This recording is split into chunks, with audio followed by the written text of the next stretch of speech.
A special heads up if you're going to see this movie, do not watch it while eating food. You will be disgusted. Good morning, good afternoon, or good evening, depending on when you're watching this. My name is Brandon Aries, and welcome to The Sanctuary. I took a look at another one of my most anticipated movies of 2023 with Evil Dead Rise. I haven't seen an Evil Dead movie in quite some time, and I didn't bother to watch the TV show with Bruce Campbell, even though I love Bruce Campbell. In fact, I'm a big fan of the work that Sam Raimi and Bruce Campbell did to the original films of this franchise. It also doesn't help that Sam Raimi and Bruce Campbell were in two of the most influential movies of my life. The Amazing Spider-Man! It helps maintain the illusion. That is what I said. Pekar. Since the original films, it seems like the Evil Dead franchise has tried to be a lot more different and a lot more gory and terrifying with each release of a new film. Here are my thoughts. Starting off with, I just loved the way they did the opening scene with the title, like Evil Dead Rise. Oh, it was so good. It was like crisp. I was also thrown off by some of the just subtle behaviors that were just okay, like the girl just chopping off a baby doll head. Where's your mother? I will say though, the earthquake scene didn't really feel necessary. To me, it feels like it doesn't belong, and the only reason why it's in this film is so that the characters can discover the Book of the Dead. The scene where Ellie's in the elevator was so unhinging. I'm like, oh, here we go. It's starting up. While Ellie is under her demonic possession, I like the dialogue that she has. It's very manipulative at times. I also like how some of her lines give this unsettling yet terrifying feeling like this girl is actually going to kill you.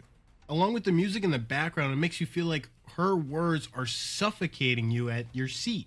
I like how Bridget, for the most part in this film, is the only one that really has her head on straight, knowing that none of this would have happened if Danny didn't go into that hole and steal the Book of the Dead. Though things get worse because then she gets affected by getting cut, and then she gets got and turned into one of the undead. While Beth and Danny are trying to find a way to stop all of this, Ellie of course goes for the weakest link in Cassie. When Bridget was throwing up maggots, that was really gnarly, but also really well done. Another thing, Ellie, when she's possessed and looking through that little door peephole, is terrifying. Every shot through that little peephole, as well as the words that Ellie was saying, give a sense of disturbance and fear in every look that she gave. When Bridget gets got, she turns into a total savage. She's like, oh, I'm killing all this stuff in my tummy. Don't you like killing the stuff in your tummy too, Beth? I was like, hold on, wait. She's talking about killing things in her tummy, and then she looks at Beth talking about killing a baby?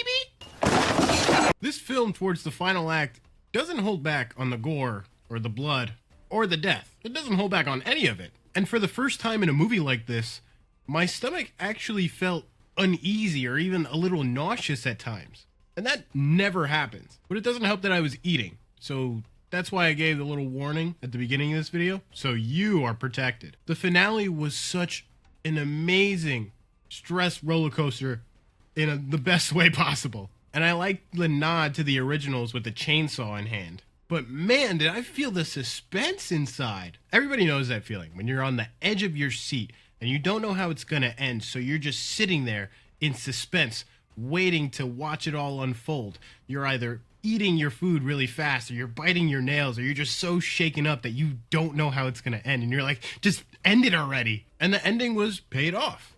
But I was a little confused towards the end, because in the beginning there was an opening scene that had nothing to do with the characters that we followed through the whole story. And I was stuck there wondering, as the screen went black, if they were going to incorporate that opening scene to the rest of the story. And sure enough, they made the film full circle with the girl that was affected being one of the tenants in the apartment. So she saw all the carnage of what had happened in the building, and she got affected. So now it all makes sense as to how she got it. That is the end of Evil Dead Rise. I liked this film. I didn't think it was too suspenseful, but also not too gory. It kind of felt like it was right in the middle. It was like a perfect mix of suspense, of gore, of minor character development because you don't really need that for these kind of films. And another thing I like is that it kind of feels like it's trying to stand on its own, even though it comes from a previously built franchise that's been around for over 40 years and is still getting popularity and acclaim. So these are all very good things. So overall, I did enjoy this film. What do you think about this film? Did you enjoy it? Did you see it yet? Or are you going to see it? Let me know in the comments down below. If you enjoyed this video, please be sure to drop a like. It is always so much appreciated here on the Sanctuary. And if you're new here, subscribe and hit that notification bell for every week this lover boy pops up in your feed. And in case we don't see you, good afternoon, good evening, and good night. Peace.